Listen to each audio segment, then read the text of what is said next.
flying above drought-stricken terrain, where Somalis fleeing Al-Qaeda-linked terrorists now fear famine the most. There's no doubt that Somalia is insecure. We're in an armored personnel carrier right now, but the new UN Secretary General says that's no reason to ignore a looming humanitarian crisis. It is the dramatic situation of countries like Somalia that create all the conditions for terrorism to prosper. And terrorism became a global problem, a threat everywhere. Speaking of terrorism, Donald Trump has just instilled another travel ban affecting Somalia. Is that a helpful way of dealing with the threat of terrorism? I have said time and again that countries have the right to protect their borders and to manage them in a responsible way, but that should not be done with any form of discrimination in relation to nationality, to religion, or to ethnicity. Here, survival is the only concern.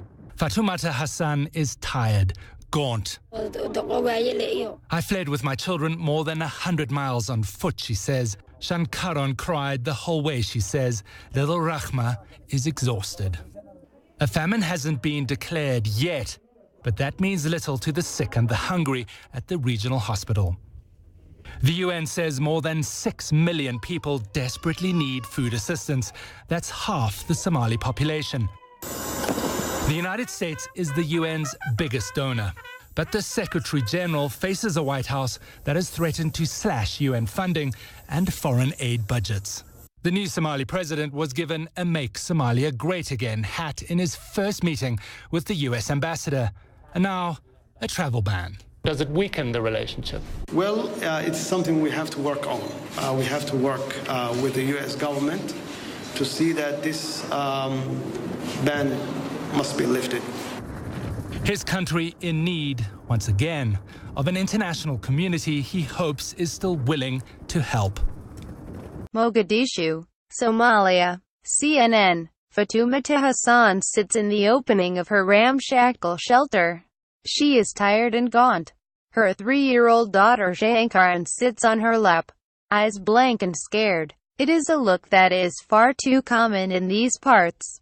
The past days have been cruel on Fatoumata and her 2 young children, forced to walk over 100 miles in search of food, water and sanctuary. Only now, in Baidoa, home to a camp for displaced Somalis, does she find the smallest of solace. Just watch at risk of widespread famine looms over Somalia. Play more videos. Must watch risk of widespread famine looms over Somalia. 02:09 Shankaran had a fever. She cried the whole way. Fatoumata says, read more. We didn't eat this morning. We haven't had a proper meal in 10 days. We are still waiting for food. Fatoumata's story is shared by millions of Somalis. The country is on the edge of a catastrophic famine, according to the United Nations.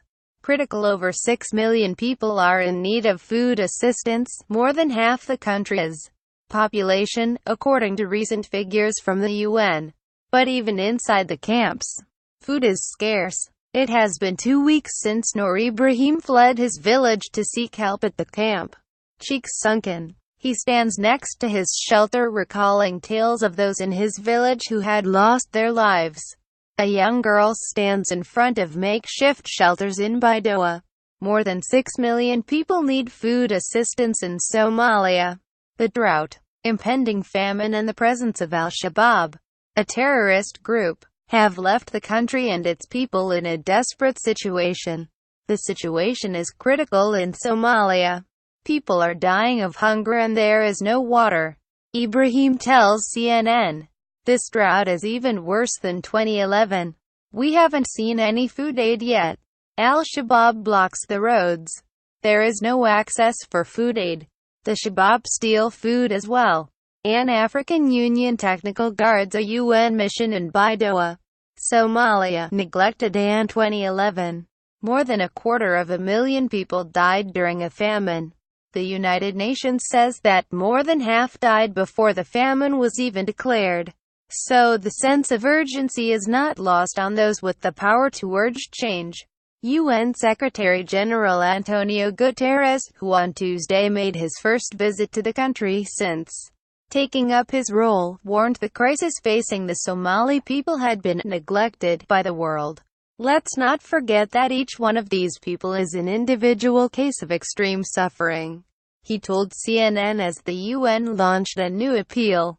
There is a moral obligation for us all to do everything we can to support these people. Money is needed in Somalia, and quickly. In addition to drought and famine, diseases such as cholera and measles are beginning to spread. The International Organization for Migration has warned that if action is not taken immediately, early warning signals point towards a growing humanitarian crisis in Somalia of potentially catastrophic proportions. Drought is also a huge problem in Somalia. Last week, Somali Prime Minister Hassan Ali Khayre announced that 110 people had died from starvation and drought-related illness. Sitting in her makeshift shelter, Fatoumata looks at her children Shankaran and 15-month-old Rama. The future is far from certain. Somalia is at breaking point. All we ask is for some help from the world, so we can be safe and survive, she says. Now she waits for the world to respond.